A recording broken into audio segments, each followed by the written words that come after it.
It's time for the debut of Axiom Acer. They're up against LGIM, a team of champions here at the GSTL on Heart of the Swarm. It's going to be a pretty exciting match for sure coming up now. It definitely will be. It's going to be really exciting to see that match. We had already a couple of really good matches at the GSTL, but today this is going to be great. Yeah. LGIM with so many good players, and especially one player I'm really excited to see today. Seed dropped into Code B in Wings of Liberty, and he immediately installed the client and was completely investing his entire time into Heart of the Swarm, and since then he has been doing great in the new patch. Yeah, he's looking good, and Seed is really one of those players who's got a really high level of multitasking, so I think using a Heart of the Swarm, he's going to have so many different opportunities to use that multitasking with the Mothership Core, the Oracle, all these new units. And, you know, LGIM is a team of champions in Wings of Liberty, and this is kind of their starting moment for Heart of the Swarm. I'm really excited for this, not only about Seed, but about all the others, how well they actually transitioned into Heart of the Swarm. From Seed, I expect at least a few wins. He did very, very well in the MLG games that they had just recently in Heart of the Swarm, and of course the same is also true for Axiom Acer. A great lineup here, and here at the preseason tournament we'll see some exciting matches for sure. Here are the results from our previous match, NS Hosa against MVP. They're able to take the series 4-2. Jakji closing it out, doing really well in fact, and basically saw a standard play out of these guys as far as, you know, Heart of the Swarm goes. Jakji looked really strong, and I can't wait to see him in additional matches next week, when also this week we'll have a lot more games in the GSTL preseason tournament, and this is going to be pretty epic to see how Jakji is doing. I mean, this guy fell off the grid, now he's back with Heart of the Swarm.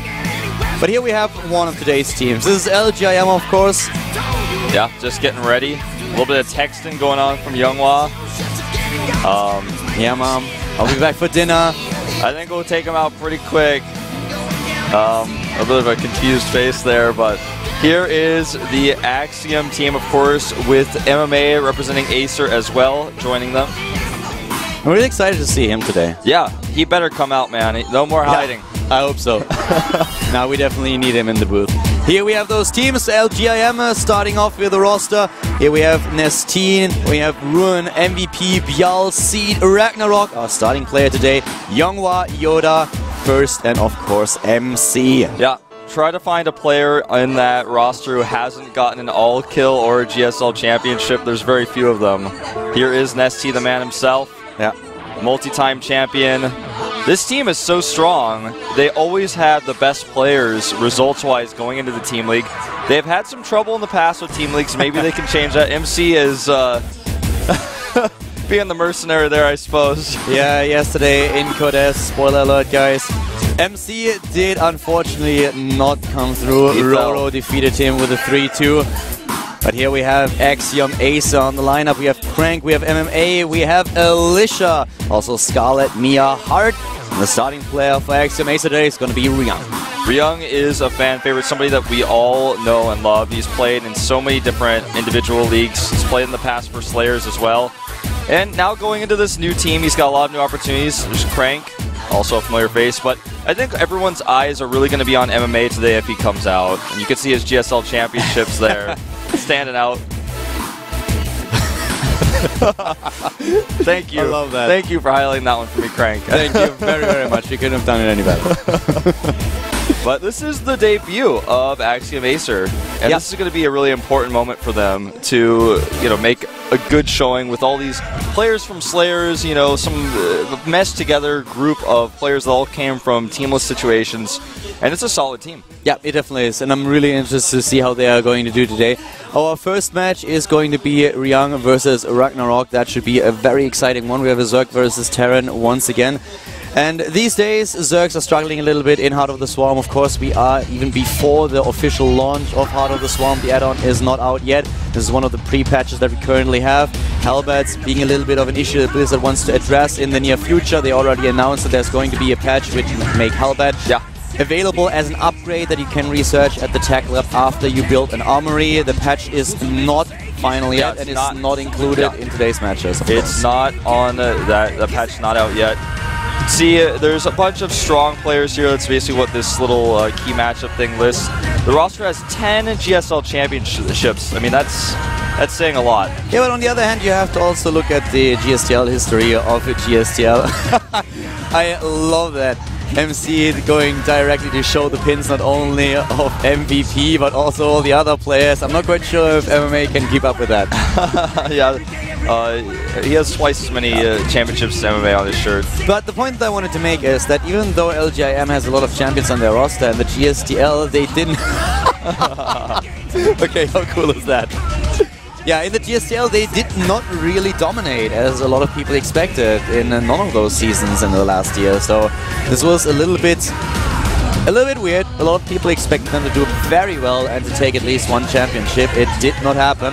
Yeah, maybe this season it's going to be different. This is a really important chance for them. Obviously, we're in the preseason right now, so this does not matter as much as the regular season, which is coming up pretty soon. But this is a good way for them to prove themselves. Maybe put Ryung out, their new Protoss player, see how he fares in the booth. There's the coach himself. You want to test the waters, you know, this is a preseason tournament. This gives you the chance to experiment a little bit, give lesser players, younger players, newcomers a bit of a chance here to prove themselves in the booth. And of course for LGIM it's a test of strength. The coach has been talking about how they really have high hopes for these GSTL seasons that are now coming up, as they didn't do well in 2012 in the Team League. They want to change that. And of course, we also have a team that wants to make history, a new team at the GSTL, Axiom Acer. Yeah, Axiom Acer has a lot of potential with the player list they have. They've got nothing short of talent. And I think that once Scarlet gets here as well, the roster will be even more varied, you know? That's going to be really interesting to see Scarlet playing here. Yep. There's a lot of conversation between MMA and Crank. They seem to be really close with each other, and that's always great to have on a team that knows each other well. And a lot of these players have trained together on Slayers anyway, so they have a lot of experience with each other, so the team is very much close-knit, I feel. Oh yeah, you're definitely right about it. And they have also a really well-rounded lineup. They have a lot of good players in each race that they can use, and that's definitely one of the things that they are going to do. You talked a little bit about Ryung earlier. I really feel that Ryung is going to come out today. Yeah. That's what you want to do in a preseason tournament. You want to give one of your players that didn't have the experience in their booth the chance to just prove himself, to show his skills and get a bit of experience, just get this nervousness out of the way for the season. Yep. Crank and of course the LGIM coach coming out. Crank is the player coach for Axiom Acer, officially listed, so he had to go and shake his hand. But yeah, I think this is the place to give players who don't have that booth experience the experience they need, because this is a really important moment for them to get that experience, not on the big stage where everybody's watching, but on this stage where everybody is actually still watching, but everybody is kind of knowing this is a test period. And there's Seed, and Seed, I talked to him earlier, and he was pretty unhappy. I talked to him, and he's like, oh, I'm so sad that I'm now in Code B again. I can't believe it. And I just talked a little bit about Heart of the Swarm with him, and he really feels that he's doing very well in Heart of the Swarm. He's training a lot, you can see it in his results. So I expect a lot from him, not only in today's GSTL match, but also within the next few weeks and months. It's going to be interesting to see if he's going all the way up to the top again, or if he will struggle. Yeah, this is a new game. This is a transition period that everyone is going with right now, whether they have to play in the up and downs before they go into Code S or Code A, or whether or not there's new players like Ryung who haven't even proven themselves yet. This is kind of like starting over. There's a clean slate here. Yeah. It definitely is. And for those teams, it's the first Team League game that they have in Heart of the Swarm. And guys, if you just tuned in, one of the things that we want to point out once again is that this is a little bit of a different format than we had last season or last year. This is a best of 7 for the GSTL preseason tournament, not a best of 9. So if you send a player like Ryung out there, it means the game that he plays is a lot more important than it was last year. In the best of 9, of course, also every game counts and every game is important, but even more so in the best of 7. Exactly. When you're playing with 2 less games on the table, every player just becomes that much more important. That's why it's important to put him out now during the preseason, I feel, instead of during the regular season. When we have the playoffs, of course, later on it's going to go back to a best of 9, but until that time it will be a best of 7. Exactly. And also, if you're currently watching on Twitch or anywhere else, if you go to gomtv.net, the entire GSTL preseason matches are completely free in HD and EHQ, so make sure that you find your way to gomtv.net. You can watch the games there on the Flash player. Tell your friends and tell everyone that this is basically a bit of a preview that they have for the HD quality. Also, all the VODs will be free. You can find them on gomtv.net as well. And let's take a look at our starting player here. This is Ragnarok, the former TSL Zerg, someone who has been, he's been fielded a few times for TSL. he's got a lot of experience training, but not very many times played in the booth. You can see here the HOTS experience is 100. I think we have to point that out every single time we see it on screen. This is a rank that is given to the players by the coaches, so it's a little bit of a joke rank. You can just make a little bit of fun about people. We had, for example, Marine King with 22,222, which kind of significant that he always got the second place in so many tournaments where he played at. So that's not really a measure of skill. It's just basically something that the GOM offered the coaches to do. Rate your own players, give them a rank, and a lot of the coaches just use that to banter a little bit with the players. Exactly. Let's see what we get here for Ryung. 91. So nearing 100 there. Code S player, one of the better players for Slayers back in the day in the Team League. And I think that he is a great starting choice to come out here. He's an all-around good player, doesn't really have very many glaring weaknesses. 91 might be his birth year. I don't know. Yeah, that's also true. Yeah, for all we know. That's very... That's a good I don't know, guess. Yeah. I'm like, I don't want to use the word guess because it makes it seem like you were just guessing, but then I was like, wait a minute, you actually are, so I guess so. I did not look up when exactly he's born, and I don't know it by heart, so yeah, I apologize in advance if I was wrong. I probably was, but just to significant to explain to you guys what that could mean. Alicia is looking good over there on that boost, by the way. He's lost a lot of weight. Yeah, Alicia, by the way, he dominated in the IFPL qualifier, the Korean qualifier. He took the entire thing, and that was also a very interesting qualifier when it came down to the race distributions. We had in the round of 32, I think 8 Zerg players. We had 12 Terrans and 12 Protoss, and in only one Zerg made it into the next round, where he immediately lost. And the funny thing is, he only went into the next round because he played a ZVZ in the first round. So not a single Zerg was able to win a non-mirror match, which is of course not all too important. It's still a beta, but just to give you a little bit of an idea heading into a Zerg versus Terran. Yeah, exactly. This is important for you to tell people because right now this matchup is strongly Terran favored. The map is Whirlwind, which is a pretty strong map for Zerg, but we saw yesterday some dismantling done by Teja on this map against his opponent Roro, so it can be done. And I'm thinking since this game might go late, we might see mech from Ryung, and we could see some Vipers coming out. I'm interested to see what exactly is up his sleeve. The same is true for Ragnarok. Guys, we are jumping into our first game. Axiom Acer is up versus LGIM. We have Ryung versus Ragnarok. There's the GSTL preseason with Kaldon Wolf.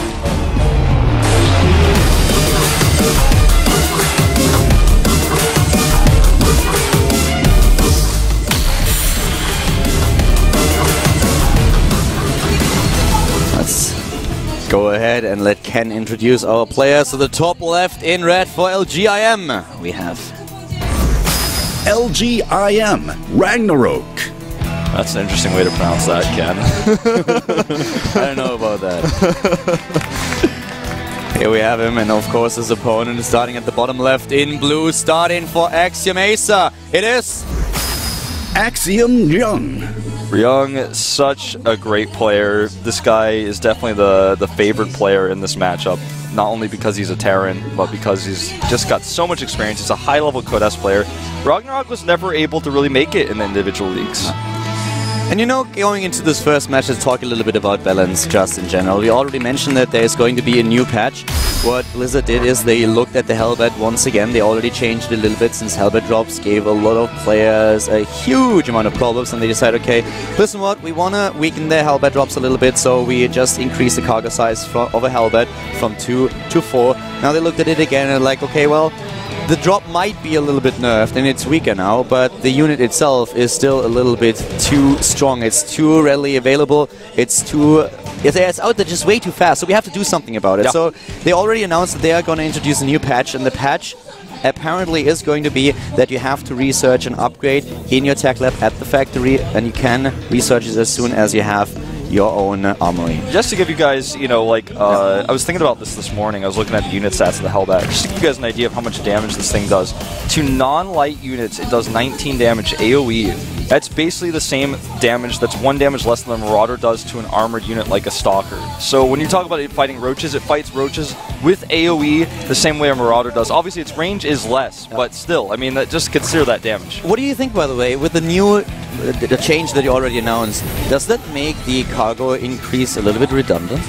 Yeah, I agree, but there's a lot of things like this, a lot of patches that have happened, like the non-warping in on ramps that was finally put back in the Heart of the Swarm. You know, for me it's just so weird that you have a unit like the Hellion, and as soon as you transform it into a Hellbat, suddenly the cargo size increases. So this is one of the things that, for me personally, doesn't make a lot of sense. I would have really loved Blizzard to just go ahead and say, okay guys, we tried it this way, it didn't work out as we intended, so what we're going to do right now is we change, with the new patch, the entire process of how to get the Hellbat. This also means we can change the cargo size back, because those drops will either completely disappear or at least be so late that players will be able to prepare in time. Yeah, I actually completely agree. I hadn't even thought of that. That's a really good point.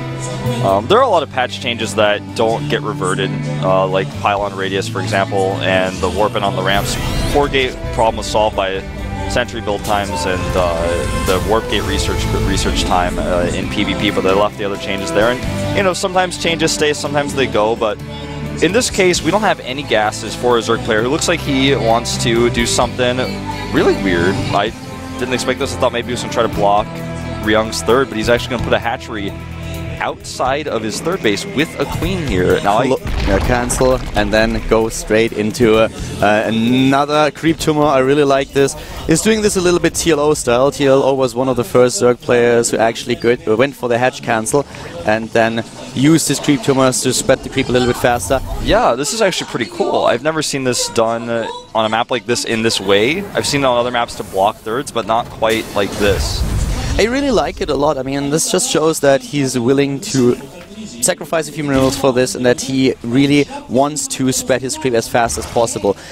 One of the things that is definitely true in this matchup now is that Zerg is kind of forced to go straight into roaches. If you don't have roaches, you have a really, really tough time fending off what a Terran player can throw against you. There have been a lot of debates out there on the forums, also on talk shows like State of the Game, where Cats and QXC as well as Atosis, they talked a lot about how this matchup is currently working, especially Cats put a lot of thought into this and came up with a lot of opinions that were well-founded, and he also accepted like the criticism that QXC threw at him. I really liked how this discussion went, so I have to... Yeah, I watched that show as well. I have to say kudos to JP for getting all those guys involved and having such a nice round where all the pros kind of exchange their thoughts. But you could really see that there are a lot of things that Zergs these days is forced to do. The change with the Hellbats might help a little bit. We're going to find out very soon as Blizzard introduces it. Yeah. But without roaches, bottom line, in this matchup, you have a very tough time. You're taking way too many risks. So the choice here to go into roaches is one that is kind of forced. Yeah, exactly. He basically has to do it. There's a lot of different roach builds we're seeing right now. For example, the Burrow Rush, where you try to attack with Burrow Roaches and use Burrow Micro against Terran players. That's not what we're seeing now, but that's become quite common as well. Putting aggression on against a Terran player rather than trying to defend. And what we're seeing from Ryung right now is basically standard Wings of Liberty play. He's going into double upgrades, he's getting his stim out, he's going to have medevacs very soon, he's using the Hellions to control the map. The Burrow upgrade that you mentioned is actually a really, really good point. I like this a lot. This is one of the few things that a Zerg player can do in the early game. A lot of people that have been watching out of the Swarm matches, especially in Zerg matchups, have been criticizing a bit that the players don't utilize those new units that you have. The big problem that you have as a Zerg player these days is that your new Heart of the Swarm units are all lair-tech. So it's a little bit more complicated for you to get them out into the game, whereas as a Protoss, you go for the Mothership Core right away. As a Terran player, utilizing Reapers early on, you have the Hellbats. You have all these things that you can do. As a Zerg, you have these tiny things in the early game, and what you mentioned, the Burrow is one of those. So utilizing that is actually pretty cool. And what Lucky did and other players, I really love this. This just shows a little bit of creativity and just them toying around with the options that they now have. Exactly. It's really, really cool. Previously, that Burrow type of play would not be possible because of the lair tech requirement. Now, we're having 3 bunkers go down for Ryung because he sees that there's a large roach force out there. He doesn't know whether it's going to be used as an attack or if it's going to be used just purely defensively, as we talked about before. So he has to make these bunkers right now because he went pretty greedy on trying to tech with the double E-base, taking a third command center, adding all his add-ons. So he doesn't have a lot of army out just yet, so he has to leave these SCVs here repairing for a little bit longer. And talking about being a little bit greedy or just playstyle in general, we have now 4 bases for Ragnarok coming up. And also, look at this minimap. 10 minutes into the game and his creep spread is crazy. This is really the power of a hatch cancel and the queen. Also, this dedication to the creep tumors. And Ryung was supply locked here a little bit and now added additional supply depots, so that's not going to be a problem for a long time. But we have a bit of a push here for our LGM player. Ragnarok is on the move, trying to take out those few mules that he can see at the third base. I really like what Ryung is doing at his third, by the way. A lot of people would not do this, but he lands only mules at his third base for a little while without transferring any SCVs, just in case he just has to lift and get out, because then he doesn't lose anything. Yeah, he loses the mules that he dropped, but at the very least, he can still mine from a third base. You know, I actually don't like this point that people tend to do this. Dropping this many mules at the third. I mean, it makes sense if you think about it. What is your goal? Your goal is you want to mine from the latest base that you took as much as possible, because this is the first base that's going to be attacked. So if you then mine all those mineral patches, it means you will still have a few patches at your natural and maybe even in your main base, which is the safer income for you.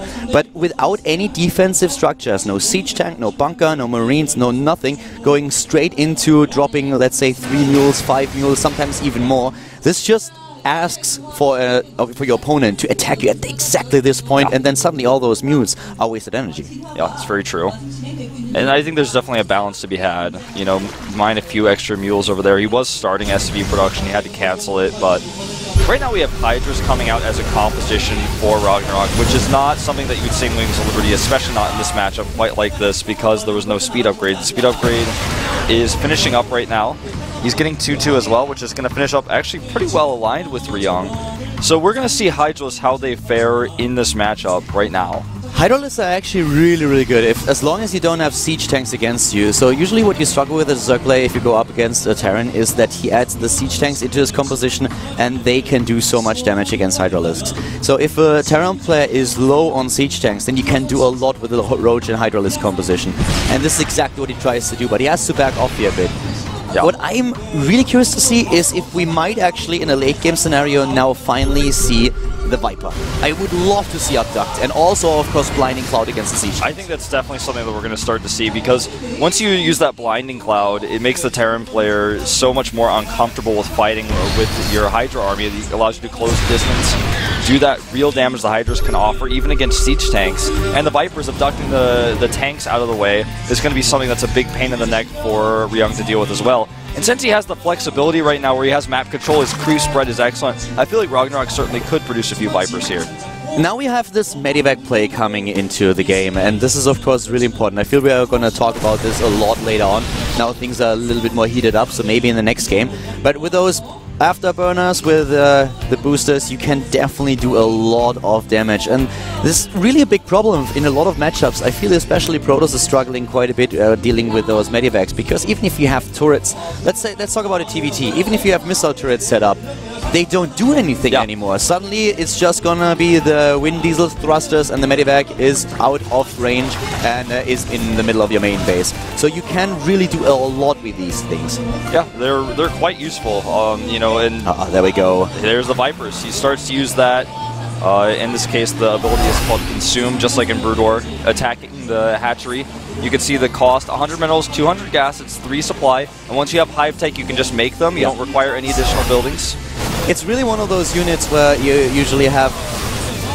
You invest a lot of gas, so it's a commitment, but they can be really strong, and especially with Hydralisks, this is where they start to shine. If you have a Roach Hydra composition and you add Vipers into the equation, you can do so much more. This is exactly what he's trying to do. Here we go, the first few tanks. He's going for the Blinding Cloud, and here comes the army. Yeah, the Hydra's doing some real damage here. The crowd's going pretty crazy right now. The Hydra's maybe pushed back, but it's going to take a little bit longer, and he has time to remax now while he trades against this army. Yeah, he's trying to trade here. He's still ahead in overall supply. I really like this move. Ryung was not prepared for it. He was not looking at where the Vipers come in. Yeah, he came from a great angle. He did lose 2 of his Vipers. He's remaking 3 right now. And here we go again, trying to move his way into the realm of the Zerg player, but Roaches and Hydralisks are streaming across the map straight towards the tanks, trying to chase them back. Yeah, and the Hydras are doing a lot of good damage. Siege tanks do a lot of damage to Hydras, but they're light units, so it doesn't do as much as it would against, say, a Roach. So to have those Hydras come in at the back like that did a lot for Ragnarok in that last engagement. And just talk about Ryung a little bit. Look at his upgrades. He's going to 3-3. His macro is really good here. His upgrades are going to be great. The same is true for Ragnarok, though. Both these players are really emphasizing the upgrades a lot. But I feel for Ryung, this is even a little bit more important. With Medivac support, these units are just so strong. But look at the flank for Ragnarok. He's trying to go for a sandwich. He's going to go for it. Now attacking both sides once more. The Hydra's already closed the distance here on these siege tanks. And he is going to crush this army. Blinding Cloud on the ramp. He can't go up there. And those Hydras at the back clean up everything. Even the Medivacs need to boost to get out of here. They're going to go down to the Hydras. They try to escape again, but the Hydralisks are now going in. Once again, the Afterburners being used to escape. And you know, I feel with the Hydralisks, with the Viper now in the game, Ryung has to counter them. He needs to build something to deal with those guys. I would also like to see him have some Hellbats in his composition against the Hydras. They do bonus damage to light. It's very difficult, of course, for them to close the distance on the Hydras because the Hydras have a ton of range, unlike the Hellbats. But with the Medivacs and with the support of the Marauders and the Marines there, I think he could definitely add a few in. He's getting the Drilling Claws upgrade for the Widow Mine. I don't think I've ever seen this research before. This is going to make it so that he can put Widow Mines on the map. They're going to burrow twice as fast, and he can use some map control with those. That's really interesting. I haven't seen this in a long time. Here we go again. Moving in. Ragnarok is on the hunt. Is he going for another Blinding Cloud? Those Vipers are out of range right now. There are two siege tanks on the high ground. Here come the SCVs. Ryung may just die here. I mean, he just does not have a lot of units. The Hydras do tons of damage to SCVs, and he's on the run. He's running up that ramp. Right now, he's only got 6 Marines and 4 Marauders. Yeah, he has 7 Medivacs, but that's not too useful. We don't have units underneath them. And here comes the Zerg player now moving in with everything that he has. 3-3 is completed. Ryung is struggling here. 200 supply for Ragnarok. Ryung is on 100. His whole production line is now suddenly being camped by Roaches and Hydralisks. Yeah, the Hydra's taken out the last of these units. The Medivac's now falling as well. And I feel he could even bring his Vipers in at this point. There's nothing to worry about. The rally across the map is just going to be eventually too much for him. He has an Ultralisk Cavern he can use if he wants to, but right now this composition just makes much more sense. GG. 1-0, Ragnarok takes victory over Ryung.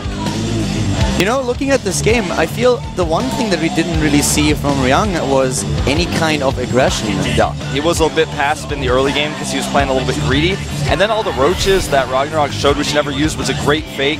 Really kept Ryung on the defensive, I feel. We didn't see any drops or anything like it, so he didn't try to go for a very aggressive build, for anything where he could use those afterburners to his advantage, trying to pressure the Zerg and keep him low.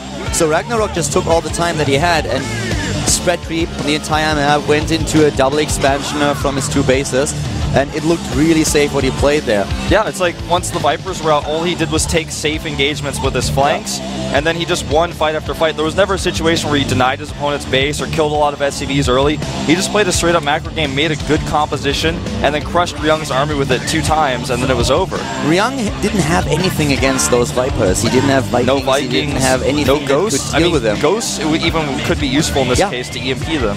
You have a couple of options of what you can do, but if you don't counter the Vipers, they're really expensive. They're a commitment to gas, as we pointed out, but if you don't do anything against them and they are able to flank you, then your tanks don't do anything in the engagement. And with the composition that Ragnarok went for, it is so crucial to have the tanks in the picture. Without the tanks, you are lost. You can't do anything against this Zerg composition. Yeah, the Hydras do damage on the back, the Roaches do the tanking at the front against all the bio forces, and then eventually you just run out of steam. Even with the healing power of the Medivacs, the Marines don't have very many hit points. The Marauders aren't very good against Hydralisks.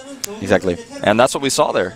So we have now LGIM taking lead with a 1-0. Ragnarok is still in the game. We need a new player, and Axiom Acer has to decide who is going to be next. I feel the first game was actually like really interesting. We had a couple of things that we didn't see just yet in the GSTL preseason matches. We have had the Viper now. We had a Zerg beating a Terran. We haven't seen that yet so far either. Yeah, that too. But yeah, we had the Viper now in as a new unit. Ryung struggled a little bit against the composition. I'm interested to see what exactly we're going to see from Axiom Acer. Yeah, I'm excited as well. I think I would not be surprised to see Alicia come out now. Yeah, Alicia did really well in the IAPL Korean qualifier. We talked about this already a little bit. He dominated. Could also see another Terran player. Looks like Hart is standing up. It's going to be him. You know, I can completely understand the decision. If you think about what kind of timings Terran has these days against Zerg, they're really strong, and Hart was always a player who likes to go for aggression. Yeah, he's a very aggressive player, oftentimes even using cheese and all-ins in his build orders. I feel that this is really one of those scenarios where we have Hart just going for a really, really strong push. I would be surprised to see him go into a late game scenario. A 1-base, 2-base push is what I would expect here, and I can completely understand this decision. I think it's a great decision to make. By the way, I want to say I really like the personality that's added to the Axiom jerseys with the IDs, the players' IDs on the front. I really like that.